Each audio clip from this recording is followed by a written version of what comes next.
Македонският език има българска история.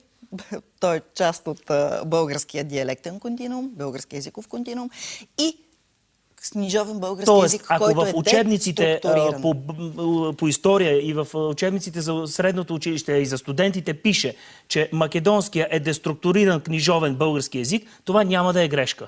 Това няма да е никаква грешка, разбира се. А другото е, че български език е един много плурицентричен език. А ще го пише ли в учебниците в Македония?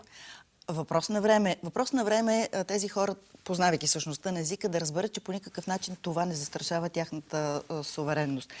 Българския се говори в България и в Македония. Не страда суверенитета на Македония и на македонците, ако кажем, че говорят на... По никакъв начин, просто това ще бъде в полза на историческата истина, така или иначе. И, както казвам аз, благодарим на този договор, че имаме възможност да влезем в диалог с македонските си колеги. Нещо практично тези вече срещи по комисиите, дебати съвместните. Да, надяваме се те скоро да започнат след ратификацията, за да можем наистина да си кажем вече на научно равнище нещата, такива каквито са. Да.